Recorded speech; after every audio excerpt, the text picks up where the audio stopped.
Casimir Thornfield was hauling a dead calf from the barn when he saw her, a slip of a girl standing by his fence post, barefoot in the morning frost, reading his handwritten job notice with fierce concentration. Her clothes hung loose on her, thin frame, and her dark hair whipped around her face like she'd walked through a storm. Most peculiar of all, she carried no shoes, no bag, nothing but the determination burning in her violet eyes. "You hiring?" she called out, her voice carrying across the yard with surprising strength. Kaz dropped the calf and wiped his bloodied hands on his jeans, studying this strange apparition. He'd posted that notice 2 weeks ago, desperate for help after his last farmhand quit without warning. But he'd been expecting a burly man, not this wild-looking creature who couldn't be more than 25. "You got experience with cattle?" he asked, walking closer. Up close, he could see the purple shadows under her eyes, the way she favored her left foot. She'd been walking a long time. "I've worked ranches since I was 12, she said, lifting her chin. "Name's Celestin Moreau. I can work harder than any man you've hired, and I won't quit on you." Something in her voice, a desperate edge masked by bravado, made Kaz pause. He needed help badly. His prize bull had been acting aggressive. 3 cows were due to calve any day, and winter was coming fast to the Montana highlands. "Where's your gear? Your boots?" he asked. Celestin's jaw tightened. "Got robbed 2 days back. Lost everything but what I'm wearing." She met his eyes squarely. "But I can work. Give me a chance and I'll prove it." Kaz found himself nodding before his practical mind could object. Maybe it was the way she stood there shivering but proud. Or maybe it was the loneliness that had been eating at him since his father died 3 years ago, leaving him alone on the 1,000-acre spread. "Bunkhouse is behind the barn," he said gruffly. "There's spare boots by the door. We start at dawn." Relief flashed across her face so quickly he almost missed it. "Thank you," she said, and her voice cracked just slightly as she walked toward the bunkhouse. Kaz noticed she moved with a limp, stepping gingerly on the frozen ground. Against his better judgment, he called out, "There's stew on the stove in the main house. Help yourself."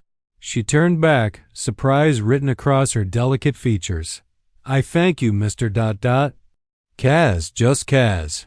That night, as he lay in his empty bed listening to the wind howl through the eaves, Kaz wondered what he'd gotten himself into. Hiring a strange woman with no references, no equipment, and secrets written all over her face. It went against every practical instinct he possessed. But something about Celestin Moreau had stirred something in him that had been dormant too long. Maybe it was hope. Maybe it was just human companionship after months of talking only to his cattle and his border collie, Rascal. Whatever it was, his quiet, ordered world was about to change forever. Celestin was already in the barn when Kaz stumbled out at 5:30 the next morning, coffee mug in hand. She'd found the spare boots, his father's old pair, too big but serviceable, and was efficiently mucking out stalls. Rascal, who usually growled at strangers, sat nearby watching her work with obvious approval. "You don't waste time," Kaz observed, impressed despite himself. "Daylight's burning," she replied without looking up. "Which cows are due?" He showed her the 3 pregnant heifers in the near pasture, explained his breeding program and vaccination schedule. Celestin listened intently, asking sharp questions that revealed she knew more about cattle management than most seasoned hands. "You really have been doing this since you were 12, he said. Her smile was brief and guarded. "My daddy had a small operation down in Texas before." She trailed off, then straightened her shoulders. "What needs doing first?" They spent the morning repairing fence lines damaged by the previous week's storm. Celestin worked with methodical precision, her small hands surprisingly strong as she stretched wire and drove staples. When they broke for lunch, Kaz found himself studying her profile as she ate the sandwiches he'd packed. "Where exactly did you come from?" he asked finally. Celestine's fork paused midway to her mouth. "Does it matter? I'm here now. It matters if someone's looking for you."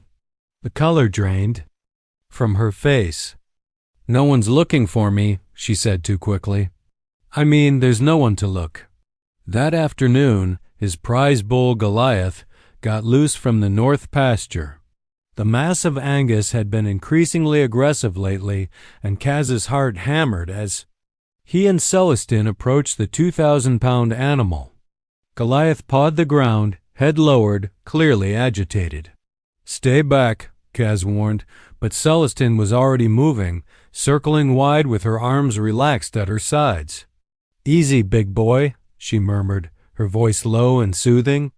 "Nobody's here to hurt you." To Kaz's amazement, the bull's ears pricked forward. Celestine continued talking in that soft, hypnotic tone, gradually closing the distance. When she was close enough to touch Goliath's massive head, she did just a gentle stroke along his muzzle. The bull practically melted under her touch. Following her docilely back to his enclosure, "How did you do that?" Kaz asked, genuinely awed. Celestine shrugged, but he caught the pleased flush in her cheeks.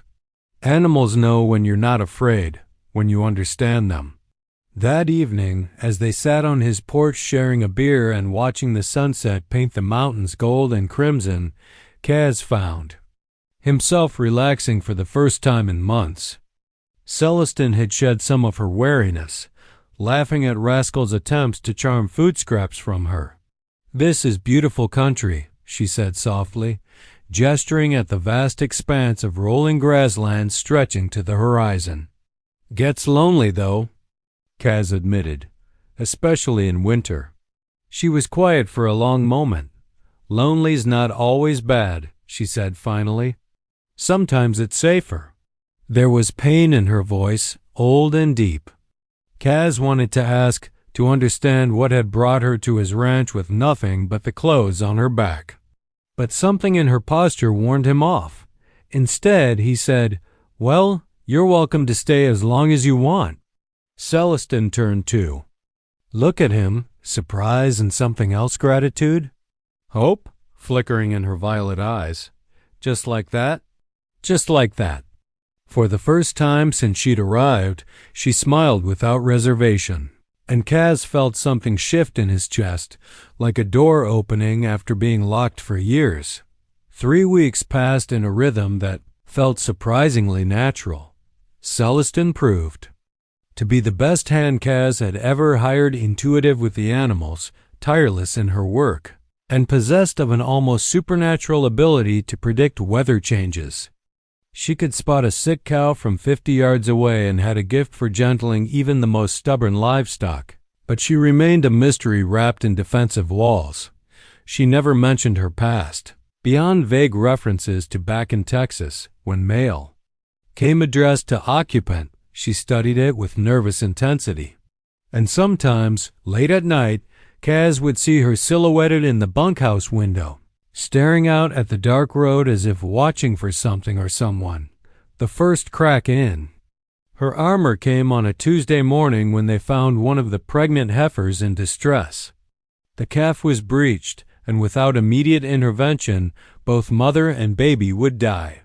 "Call the vet," Kaz ordered, but Celestine was already rolling up her sleeves. "No time," she said grimly. "I've done this before." Kaz watched in amazement as she worked with skill and calm authority, talking the heifer through the difficult birth. When she finally pulled the calf free alive and breathing, tears were streaming down her face. "Hey," Kaz said softly, touching her shoulder. "You did good. They're both going to be fine." "I know," she whispered, cradling the newborn. "It's just, I never thought I'd get to do this again." "What do you mean?" For a moment, he thought she might tell him. Her walls wavered, vulnerability flickering in her eyes. Then she seemed to catch herself, walls slamming back into place. "Nothing," she said, standing and brushing hay from her jeans. We should get them into the barn. That evening, Kaz made his decision. He knocked on the bunkhouse door, carrying a bottle of his father's best whiskey and 2 glasses. "Thought you might like some company," he said when she opened the door. Looking surprised and wary, she hesitated, then stepped aside to let him in. The bunkhouse was Spartan but clean. Her few possessions clothes he'd bought her in town, a paperback book. A worn photograph she quickly turned face down arranged with military precision. They sat on her small couch, sipping whiskey in comfortable silence. Gradually, Celestin began to relax, the alcohol and his steady presence working their magic. She told him about growing up on her father's ranch, about learning to ride before she could properly walk, about the year they lost half their herd to drought. "Daddy used to say I had magic hands with animals," she said, smiling at the memory. "Said I could charm a rattlesnake into braiding itself." "He was right," Kaz said. "I've seen you with Goliath. With all of them. They trust you completely." The smile faded from her face. "Trust can be dangerous," she said quietly. "So can shutting everyone out." She looked at him then, really looked, as if seeing him for the first time. Kaz felt the air between them shift, charged with possibility and desire he'd been fighting for weeks. "Kaz," she whispered, and her voice held a warning. "You don't know me. Not really." "I know enough," he said, moving closer. "I know you're brave and kind and the hardest worker I've ever met. I know you've been hurt and you're running from something. And I know I haven't felt this way about anyone in maybe ever." Her eyes widened, pupils dilating. For a heartbeat. He thought she would pull away. Instead, she reached up and touched his face with trembling fingers. "This is a mistake," she breathed. "Probably," he agreed, and kissed her. The kiss changed everything and nothing. They pulled apart, breathing hard, staring at each other in the lamplight. Celestin's walls had crumbled completely, leaving her face naked with want and fear. "I can't," she whispered, even as her hands fisted in his shirt. "You don't understand what you're getting into." Kaz cupped her face gently. "Then tell me. Whatever it is, we can face it together." For a moment, he thought she would. Her lips parted, words forming. Then headlights swept across the bunkhouse window, and she went rigid with terror. "No," she breathed, color draining from her face. "He found me." A truck door slammed in the distance. Heavy footsteps approached the main house. Celestin was on her feet, panic radiating from her like heat.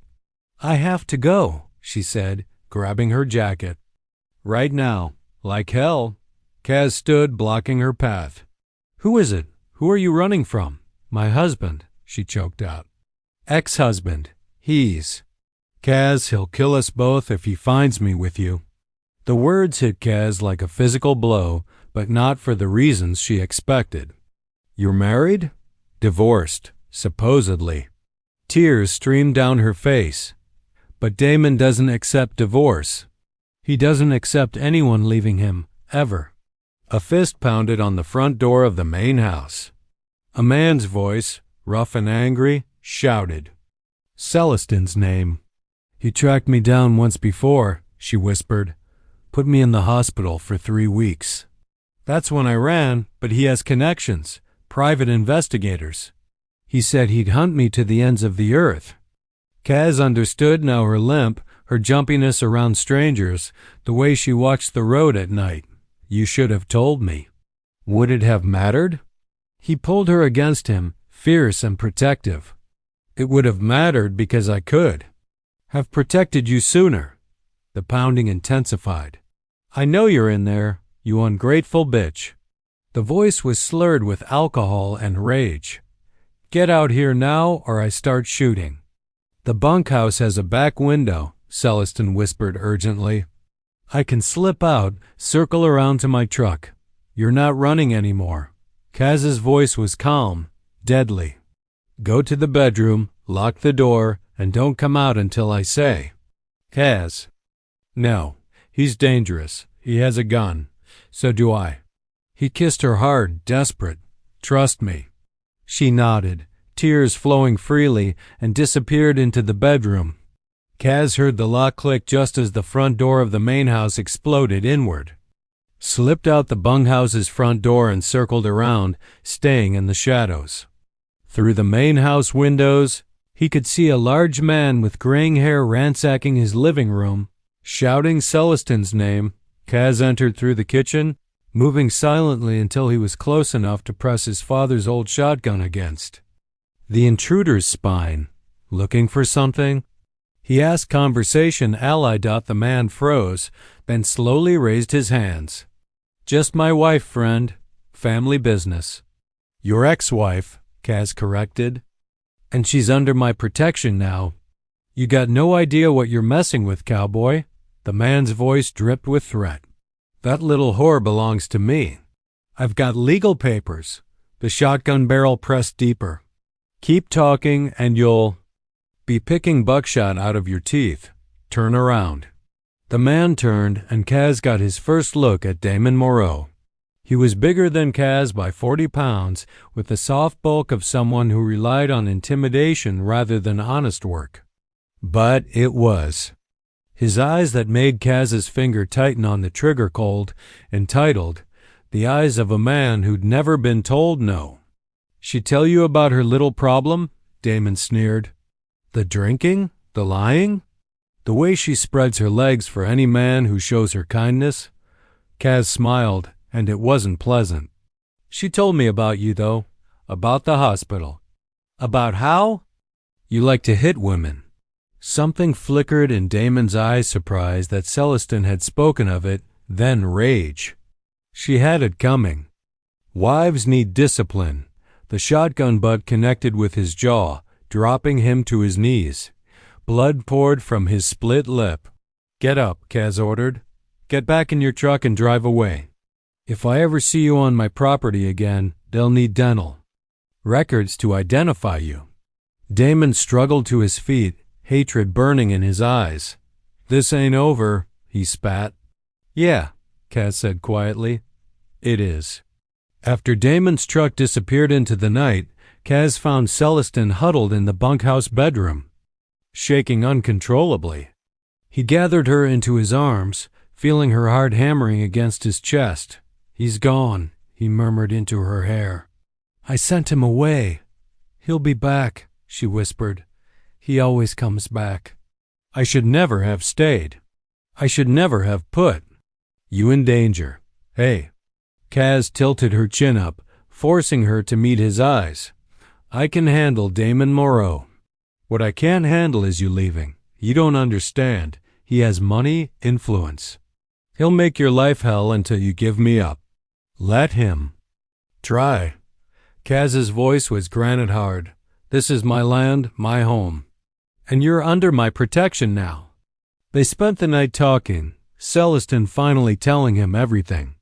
About Damon's charm during their courtship, how quickly it turned to control and violence after their wedding. About the years of walking on eggshells, making excuses for bruises, believing his promises to change. About the final beating that sent her to the hospital and gave her the courage to file for divorce. The judge granted it, she said, curled against Kaz's chest as dawn painted the sky pink. But Damon paid off my lawyer, tied up all my assets, left me with nothing but the clothes on my back. And you've been running ever since. 3 years, she confirmed. Working ranches under false names, never staying anywhere long enough to put down roots. Until here. Until you. Kaz stroked her hair, mind racing. He dealt with men like Damon before, bullies who preyed on those they perceived as weaker. But this was different. This was personal. Marry me, he said suddenly. Celestin jerked upright, staring at him in shock. What? Marry me, he repeated. Sitting up. Today. This morning. It'll give you legal protection, make it harder for him to claim any rights over you. Kaz, we've known each other a month. You can't append your whole life for. I'm not. He cupped her face in his hands. I love you, Celestin. I've been falling in love with you since the moment you showed up here barefoot and fierce, demanding. Work. Marry me because I can't imagine my life without you in it.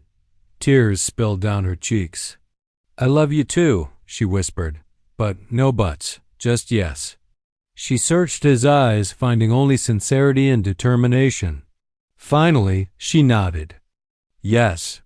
They drove to town that morning, stopping first at the courthouse to file for a marriage license. The clerk, a motherly woman named Betty, expedited the process when Kaz explained the urgency. Domestic violence case? She asked quietly, noting the fading bruises on Celestin's wrists. Something like that, Kaz confirmed. Judge Morrison's. In his chambers. He's performed emergency ceremonies before. Betty picked up her phone. Let me give him a call. An hour later, they stood in Judge Morrison's chambers with Betty and the bailiff as witnesses. Celestin wore a simple blue dress. They'd bought at the general store, and Kaz had found his father's wedding ring in the dresser drawer. Do you, Casimir Thornfield, take Celestin Moreau to be your lawfully wedded wife? I do. Do you, Celestin Moreau, take Casimir Thornfield to be your lawfully wedded husband? Her voice was steady and sure. I do. They were sealing their vows. With a kiss when Kaz's phone rang. He recognized the number Sheriff Williams. Kaz, we got a problem. The sheriff's voice was grim. That fellow who was bothering you last night, Damon Moreau? He's filed charges against you. Assault and battery, destruction of property, kidnapping. Kaz met Celestin's frightened gaze and smiled grimly. Let him try to make it stick, Tom. I've got witnesses that he broke into my house. That's not all, the sheriff continued. He's claiming his wife was taken against her will. Has some kind of court order saying she's mentally incompetent. His ex-wife, Kaz corrected. And as of 10 minutes ago, she's Mrs. Casimir Thornfield. I've got the marriage certificate right here. There was a pause. Well, I'll be damned. That changes things considerably. After ending the call, Kaz turned to his new wife. Ready for round 2, Mrs. Thornfield? Despite everything, Celestin smiled. With you, I'm ready for anything. The next few days tested their resolve. Damon hired a high-powered attorney from Denver who filed injunctions and restraining orders, claiming Celestin had been coerced into marriage while mentally unstable. Private investigators swarmed the ranch, photographing everything, interviewing. Neighbors, looking for any weakness they could exploit. But Kaz had lived in this valley his whole life. The sheriff was his friend, the judge had known his father, and the townsfolk rallied around them with fierce loyalty. When Damon's lawyers tried to paint Celestin as an unstable drifter, Betty, from the courthouse, testified about her competent demeanor during the marriage ceremony. When they claimed Kaz had isolated her, 3 neighbors swore they'd seen her in town, shopping freely and socializing. The breakthrough came when Celestin's former doctor in Texas contacted them. Dr. Patricia Hernandez had treated Celestin. After Damon's final assault and was willing to testify about the extent of her injuries and her mental state. Your wife was lucid, determined, and absolutely terrified of her husband, Dr. Hernandez told the judge during a video conference. In my professional opinion, marrying Mr. Thornfield was not only rational but potentially life-saving. But Damon played dirty. He hired men to sabotage their fences, letting cattle wander onto the highway. He had the ranch's water rights challenged, claiming fraud in the original deed. Most frighteningly, he began spreading rumors in town about Kaz's unstable wife and the danger she posed to the community. The real test came on a cold Thursday morning when Celestin found Goliath, their prize bull, dead in his pen.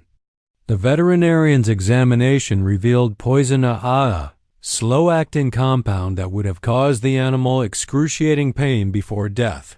Celestin wept over the bull's massive body, her small hands stroking his motionless head. "This is my fault," she whispered. "He's killing everything you love to get to me." "No," Kaz said fiercely, kneeling beside her. "This is on him, not you, and it ends now." He called Sheriff Williams, demanding action. The sheriff, a decent man hamstrung by legal technicalities, could only promise to investigate. They all knew nothing would come of it. Damon was too careful to leave evidence linking him directly to the sabotage. That night, as they sat in their bedroom, Celestin had moved into the main house after their marriage. She turned to Kaz with desperate eyes. "I should go," she said quietly. "Disappear again. He'll follow me and leave you alone. Over my dead body." Kaz pulled her against him. "We're in this together now. For better or worse, remember? He'll destroy you piece by piece," she whispered. "Your ranch, your reputation, your life. I can't let that happen." "You think I care about any of that more than I care about you?" Kaz tilted her chin up. "This ranch is just dirt and grass without you on it. You make it home." The next morning brought unexpected allies. Jake Morrison, who owned the neighboring spread, arrived with his 2 sons and a trailer full of supplies. "Heard you were having some trouble," he said laconically, unloading fence posts. "Thought we'd help you secure your property lines." By noon, half the valley's ranchers had shown up. They worked in quiet solidarity, reinforcing fences, installing motion sensor lights, setting up a communication network that would alert everyone if strangers approached any of their properties. "Why?" Celestin asked Jake's wife Martha as they prepared lunch for the work crew. Martha, a tough woman who'd buried 2 husbands and raised 4 sons, smiled grimly. "Because we don't let outsiders come into our valley and terrorize our own. Because Kaz is good people, and you're one of us now. And mostly because bullies only understand one language force." That evening, as the last truck pulled away, Kaz and Celestin stood on their porch watching the sunset.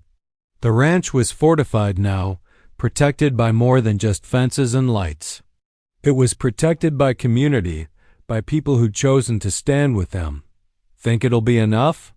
Celestin asked. Kaz smiled, pulling her close.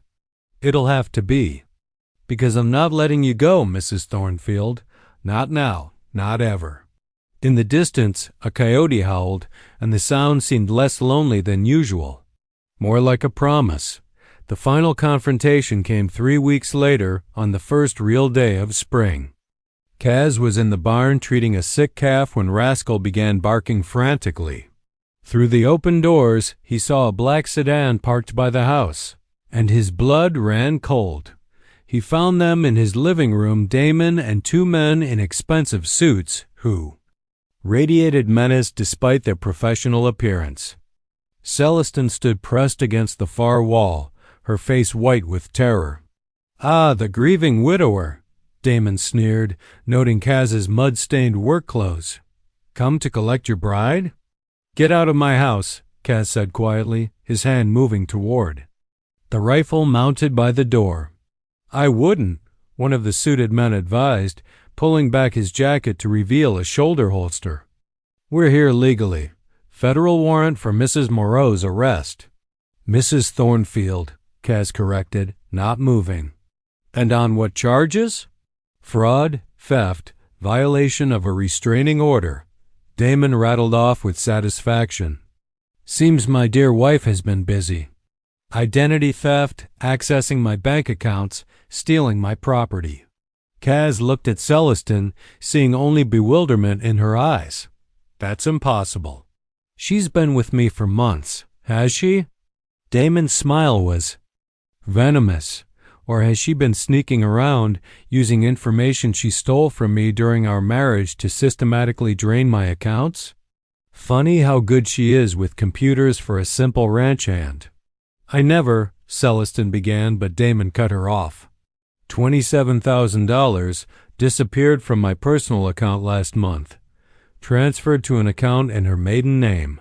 Got the bank records right here." The documents looked official, damning. Kaz felt the trap closing around them, understanding finally how Damon had cornered her before. It wasn't just money and influence, it was meticulous, calculated revenge. Even if that were true, Kaz said carefully, she's married to me now. She has protection. Marriage under false pretenses is void, the second suit said smoothly. And frankly, Mr. Thornfield, you might want to consider your own legal situation. Harboring a fugitive, conspiracy to commit fraud. The threat hung in the air.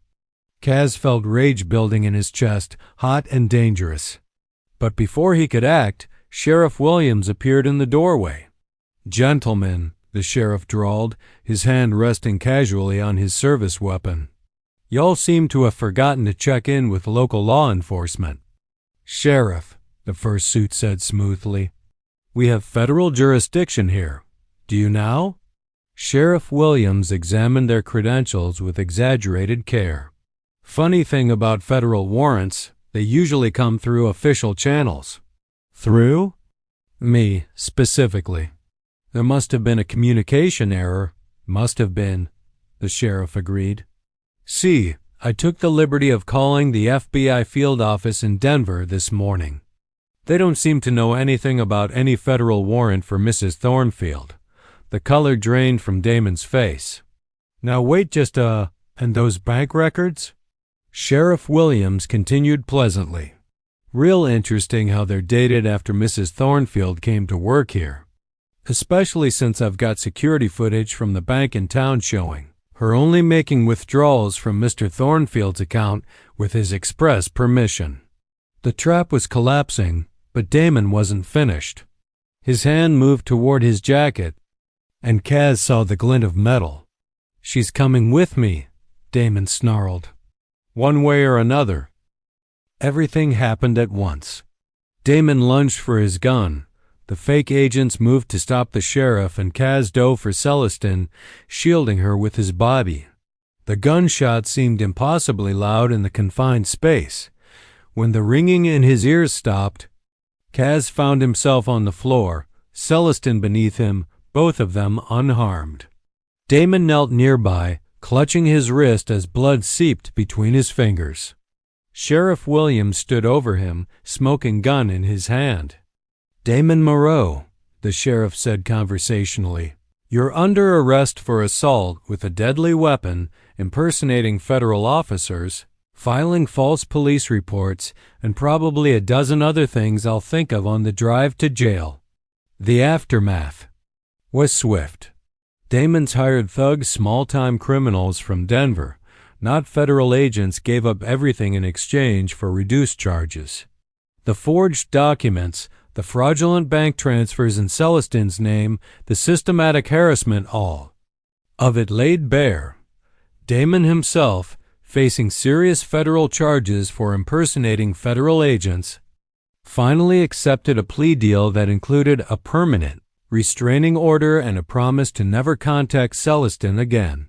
3 months later, Kaz and Celestin stood in the same spot where she'd first appeared, watching their cattle graze in the spring pasture. She was visibly pregnant now, glowing with health and happiness. "Any regrets?" he asked, wrapping his arms around her growing belly. "Only one," she said, leaning back against his chest. "I wish I'd found you sooner." "You found me exactly when you were supposed to," Kaz murmured, pressing a kiss to her temple. "Barefoot and desperate, reading my job posting like it was a lifeline." "It was a lifeline," she said softly. "You saved me, Kaz, in every way a person can be saved." "We saved each other," he corrected Dot in the distance. Their new bull, a gentle giant they'd named Hope, grazed peacefully with the herd. Rascal dozed in the afternoon sun, gray around the muzzle now but still faithful. The ranch hummed with life and contentment, no longer the lonely outpost it had been. That evening, as they sat on the porch watching another spectacular Montana sunset, Celestin placed Kaz's hand on her belly to feel the baby kick. "What should we name him?" she asked. "Or her?" Kaz smiled, thinking of the journey that had brought them here. How about lucky? He suggested. Because that's what we are. Celestin laughed, the sound carrying across the valley like music. Lucky Thornfield, I like it. As the stars appeared overhead, brilliant in the clear mountain air, they held each other close and planned their future. The lonely rancher who'd posted for a farmhand had found something infinitely more precious, a love that would last forever, built on trust, tested by fire and strong enough to weather any storm. And the girl who'd arrived with no shoes had finally found her home.